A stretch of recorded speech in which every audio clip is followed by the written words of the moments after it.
So this afternoon, I am talking with Hilary Widdall, who is a trustee of the South Lakes Dementia Community, and she is also a solicitor with Milne Moser solicitors, and she's here to talk to us about lasting power of attorney.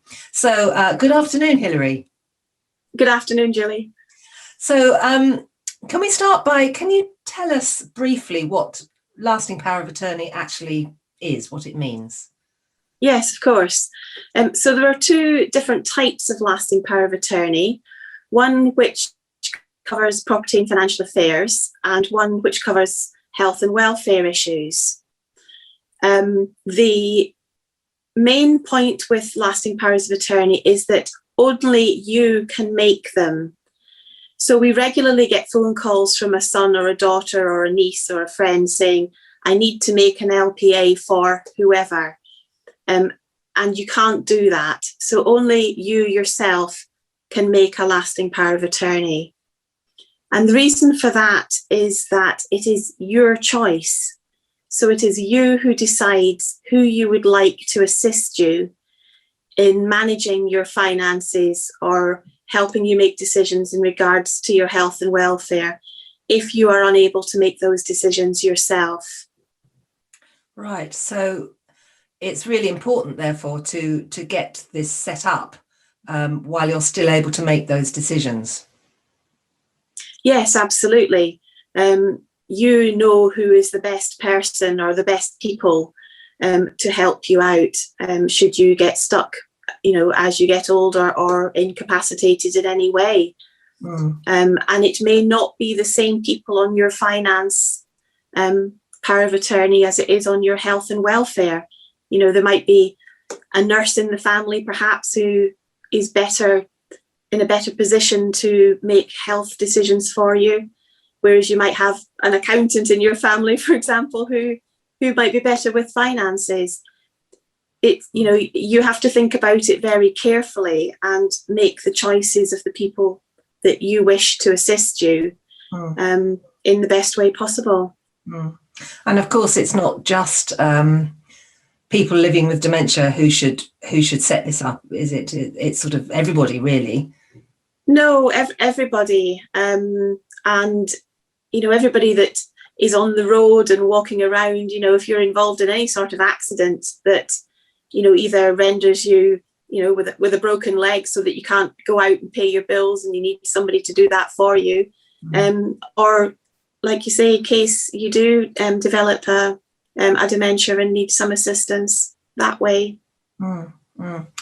And how can people feel reassured that there's not going to be an abuse of that power?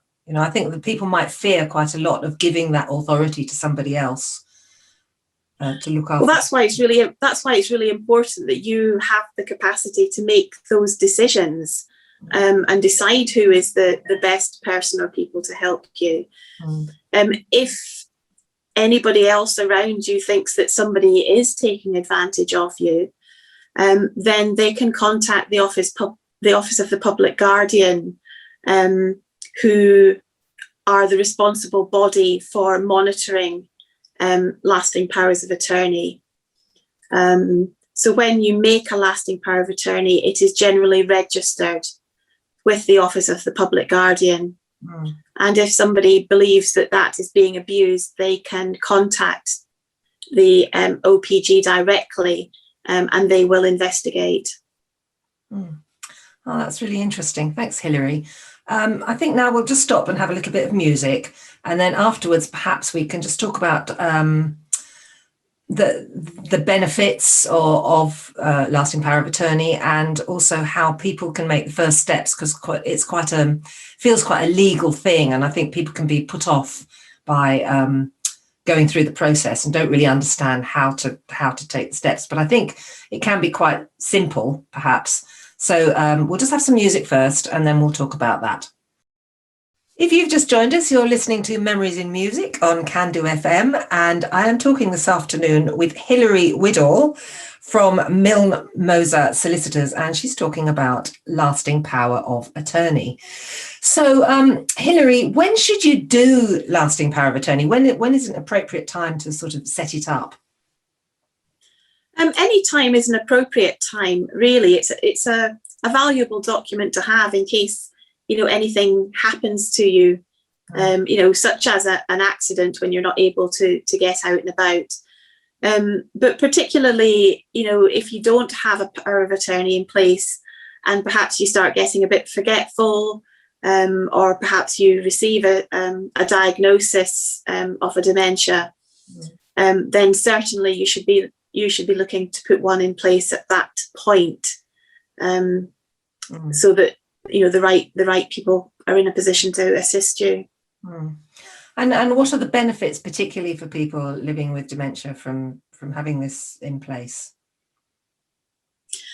Certainly, as far as the property and finance lasting power of attorney is concerned, it will allow your attorneys to step in and pay your bills for you. It will allow them to speak to your bank. If they are correctly drawn up, it will allow your attorneys to deal with your investments. And should the situation arise where you do have to move out of your own home, then your attorneys can deal with the conveyancing aspects and selling your property. Right. Yeah. So really, really important thing to get in place. So, yes. How do people go about it then? How do you take the first steps to making this happen? There's a couple of ways you can progress with it. Quite often we find the first step is people, have a look themselves. So have a look on the government website or Office of Public Guardian website for information to see how to go about it. The forms are available there, and people can have a go themselves. They do have to be completed in a very particular order. So if you get that wrong, then that may cause problems for you, either when you're producing them yourself or at a later date. The other alternative would be to speak to your local solicitor, who would be able to go through everything with you.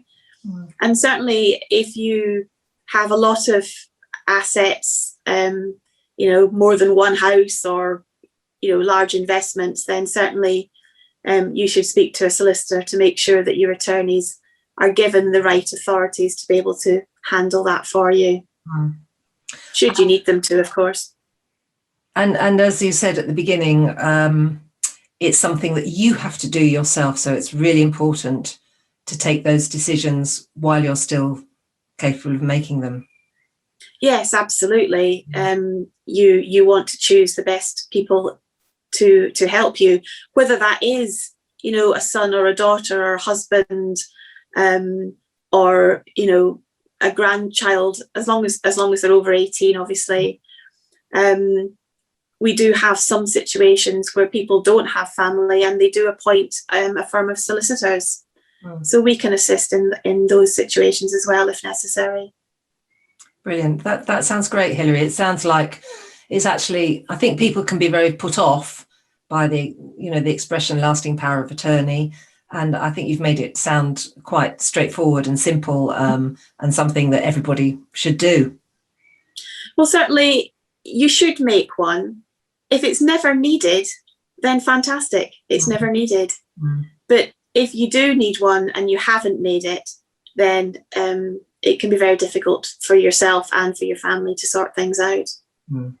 Excellent. Thank you so much, Hilary. I think that's a really valuable information for everybody. Thank you.